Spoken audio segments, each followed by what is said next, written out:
after redoing the Mugen Train movie in season 2 and the entertaining Entertainment District, pun intended, arc, here we are at the 11th episode, season 3 for Kimetsu No Yaiba Demon Slayer. Wagwan everyone, Sanju Chie here.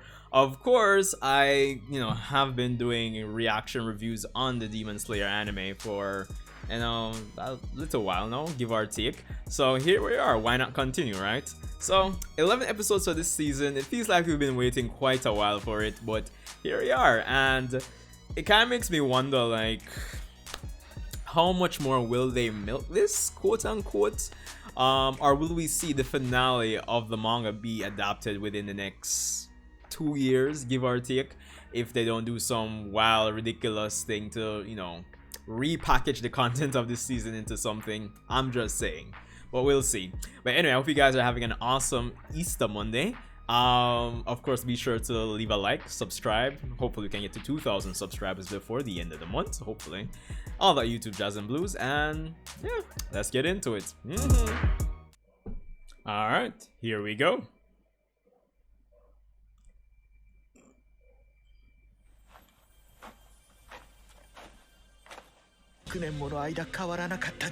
So finally, some hope has been brought back in, bro.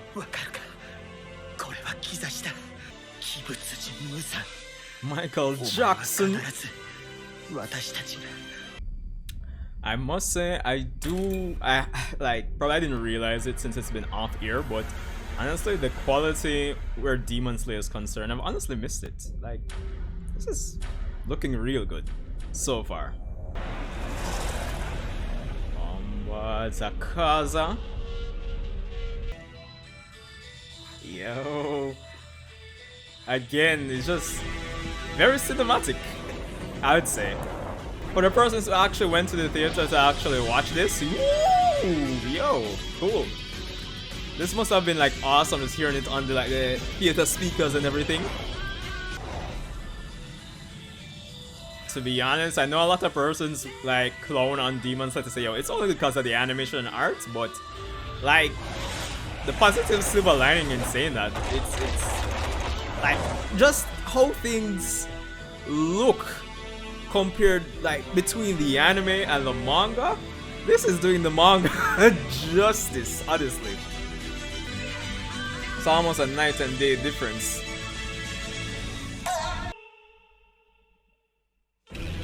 Swordsmith Village. This is gonna be a fun arc.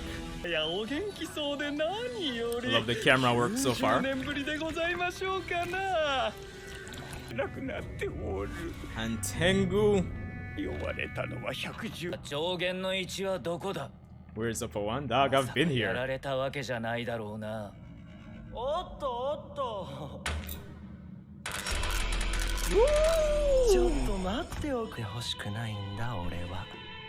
Once hands off, youth.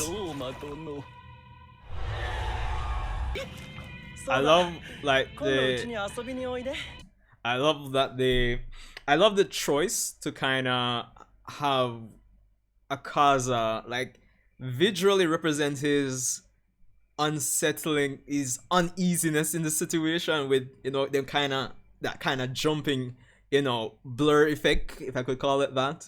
I kind of like that decision to make that directorial choice on the director's part, I suppose. So that was cool. Yo, Akaza just super annoyed, brother. Woo! Again, loving the camera angles. Kokushibo, aka Byakuyakuchi. Muzan. Dog. Man, them really say we gotta take a simple meeting between the upper ranks and turn it into this cinematic work of art, bro. Honestly. Woo, wala. Bro, why did they have to be making these shots so photorealistic, dog? Like, your photo, dog. Like, just and then just go easy, no my youth. Just go easy, please. Shit, bro. Yeah, Domo's like one of those characters that's not business, brother.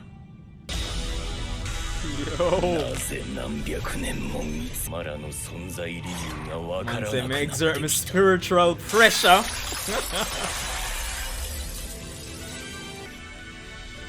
I don't know if it's a dog. Bro. 状況の変化、ほとんどの場合劣化だ。衰えなのだ。私が好きなものは不変。There's an insight into 完 how 璧な状態で。There's an insight into how Muzan thinks, you know, how he feels, and maybe a hint into his backstory, maybe. As a manga reader, I'm trying not to spoil anything here, but I'm trying. Not to be depressing or anything, but you can imagine for the persons who spread like fake news online or so, like that was their fate. That'd be wild. Boy, if don't want to go along still no. Yo.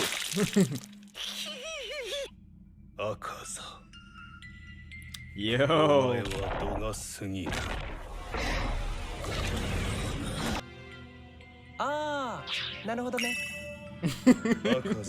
Yo, don't mind something else to that. Man said that, I'm getting worried about some of them, man can't beat me, brother. Yo! Man, them just a style Akaza, brother.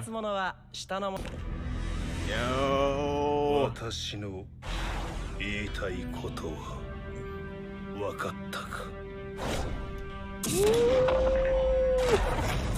I just really love the effects in this section, dog. I really like that.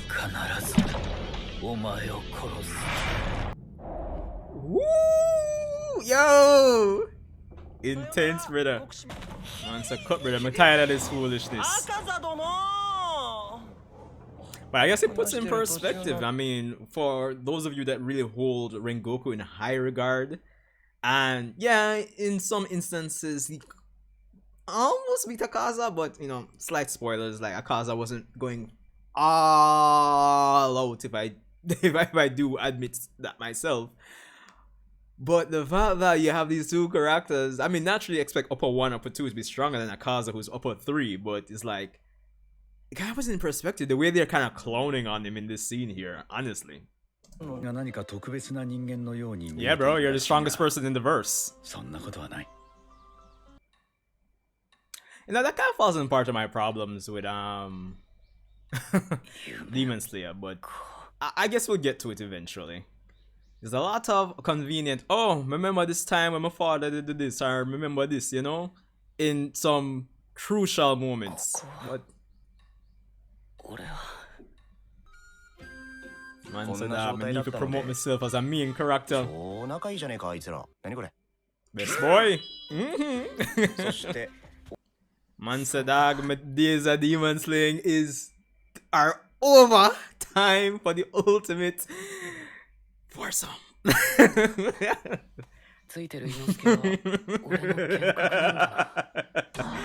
What is this man up there? Yo.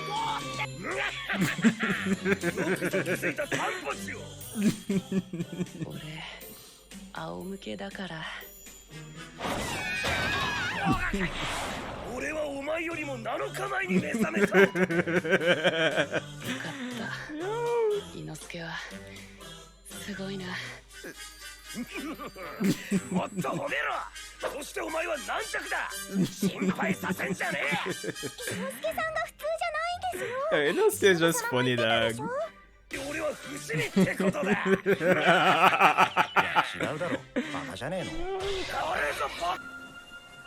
CG towels and sheets.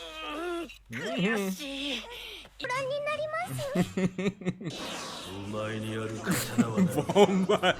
The man said, dog, you really go mash up one next sword, dog. You know how hard we work for them sword there? Why you get some skills, Tanjiro? And so I'm done with this man, man. I wash my hand clean at Tanjiro, dog.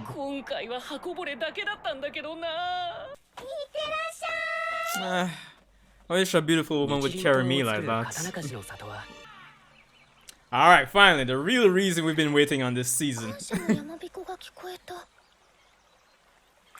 Yes, sir!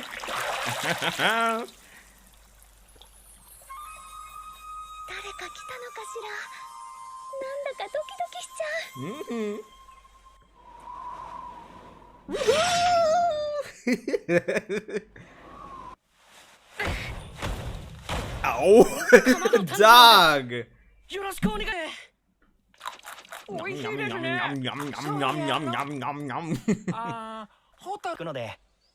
what are they?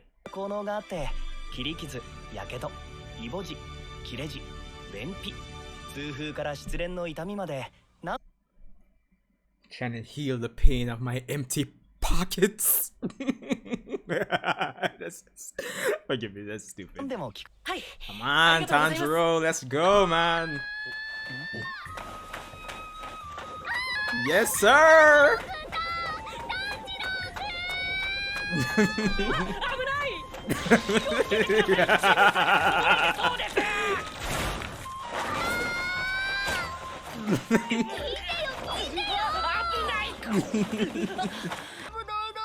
Janu. もうすぐ晩ご飯ができるみたいですよ。松茸ご飯だそうです。食いしん坊なんだな。Ah, boy. 死なず川玄也。死ね。はあ。What? 裸の付き合いで仲良くなれると思った。Why? Why would you say that, Tanjiro? Ah, stupid. Nezuko-chan!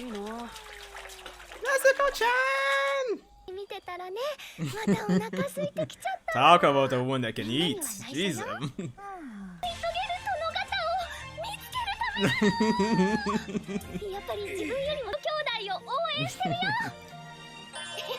I love her energy, honestly. I would get along with her, like a person that is in real life, really well, honestly.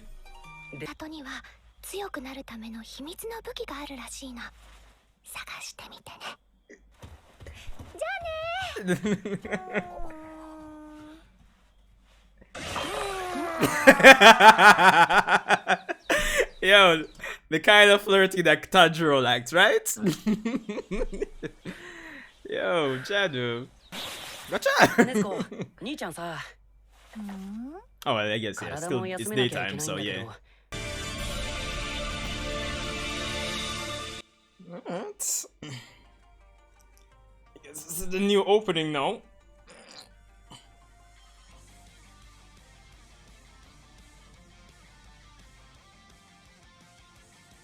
Let's go!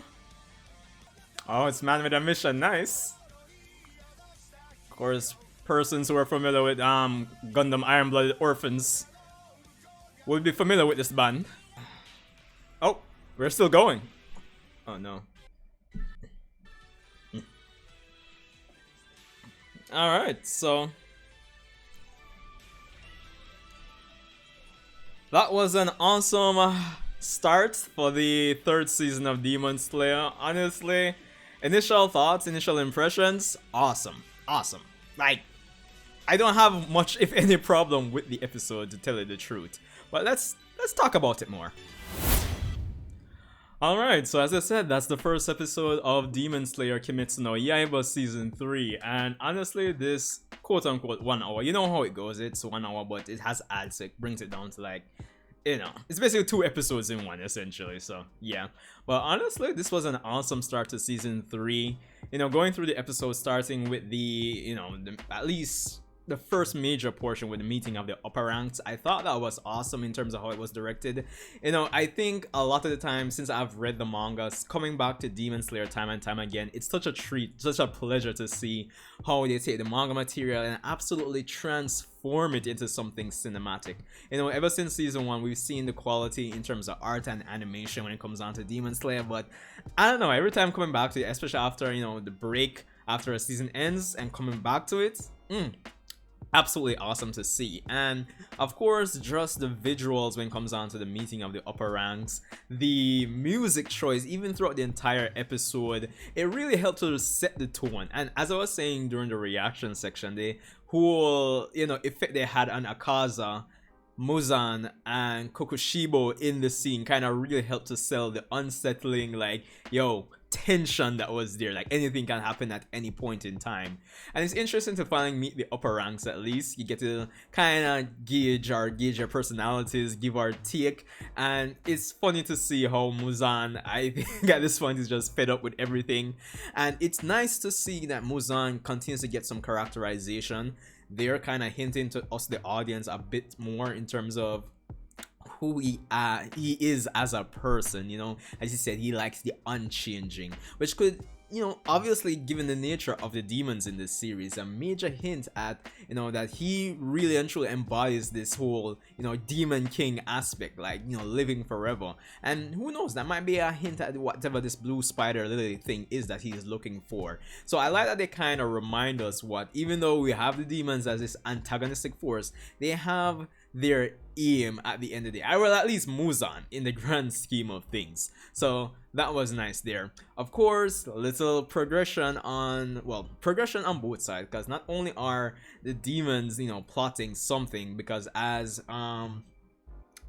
Gyoko, number upper rank 5, says he has some information that he needs to confirm before moving on with upper rank 4 Hantengu. So obviously, since we're in the Swordsmith Village arc, you can make the logical conclusion that, yes, maybe Gyoko did find the location of the Swordsmith Village, especially since it was a big thing in this episode where, the locations are apparently secret, so there is definitely that. Now, the leader of the Demon Slayers, it's interesting to note that apparently he and Muzan are related, so a little thing there for the audience as well. Interesting stuff.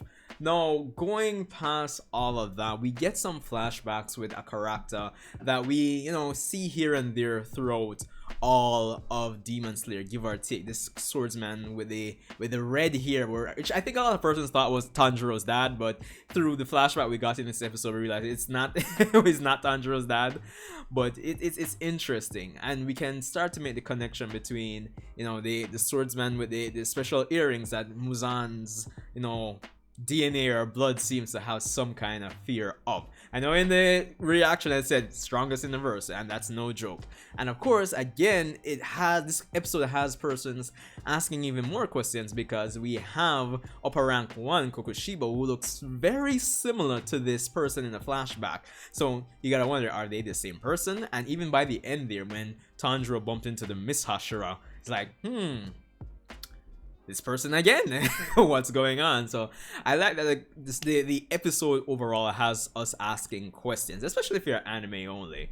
Now, moving on to Tanjiro and him recovering and everything, I like that, when a series can kind of abide by its own rules, it's good. Even though we have these ridiculous, breathing style techniques and all sorts of madness, it's still nice to bring it down to earth to say that, Tanjiro still needs to recover in the grand scheme of things. He can't just move on to the next arc. And it might seem like a small tidbit, quote unquote, but I like that the author actually had that be a thing. You have to recover after every arc. I'm still human. It kind of just reinforces the notion that this is a battle between demons and humans, and in the grand scheme of things, humans still have their limitations. So I definitely like that they emphasize that in this by having Tanjiro being in a coma for 2 months and still recovering at this point in time. So that was good.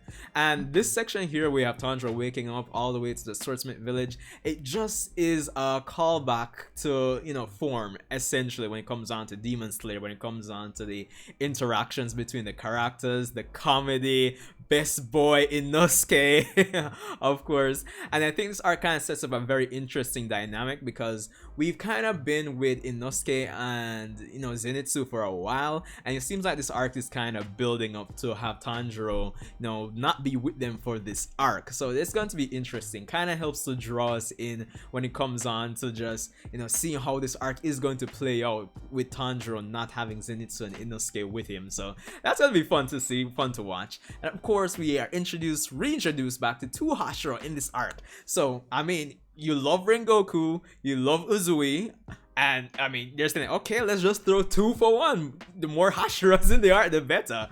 So we have the Miss Hashira and the Love Hashira. And I definitely love Mitsuri. Like, yo, I love her energy. I love her vibe, yo. And of course, she's the main reason all of us are watching this season. Let's be honest. But yeah, honestly, it was an awesome episode. I'm not gonna lie. But even getting into the Swordsmith Village arc, it kind of feels like a way to kind of, you know, remind us of the characters who are in the background, you know, kind of more of that kind of world building type of vibe that I liked as well.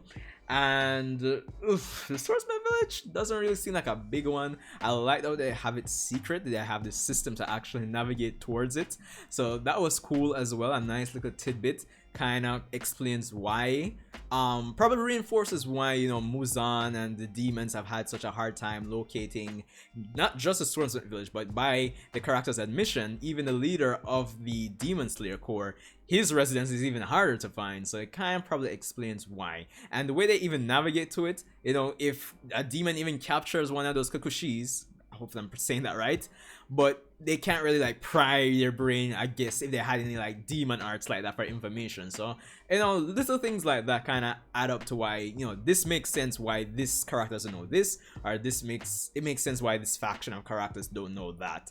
So definitely love it. And it's just more of what we love about Demon Slayer. I think this episode really helped to re-emphasize and re-establish as we, you know, finally get back into this season. I'm looking forward to seeing how, you know, the material is going to be adapted as we go along. So yeah, it's fun all around. So yeah, we continue to see Tanjiro make his recovery and locate this quote-unquote secret weapon that can make him stronger that Mitsuri flirted with him with. And you know, Mitsuri, even her reasons for, you know, wanting to become a demon slayer, I know it seems what's the term I'm looking for, superficial maybe in comparison to everybody else, but like everything in this series, even if it is a straightforward narrative, there's always a lot of nuance and visceral, you know, connection the audience can establish with the characters, no matter how superficial their reasons for doing what they do in this series are, I would say. So as this, you know, as the art goes on, you'll see, or even towards the end of the story, to be honest. So yeah, again, as I said, is that identifiable level of humanity to everything in this series. And I think at the end of the day, as I've always said, this is why Demon Slayer resonates outside of the awesome art, animation, OST choice, and everything. So yeah. But anyway, Sanji Uchiha, let me know what you thought about this first episode of Demon Slayer Season 3. Looking forward to an awesome season with you guys. So yeah, stay safe, and I'll see you in the next Kimetsu no Yaiba.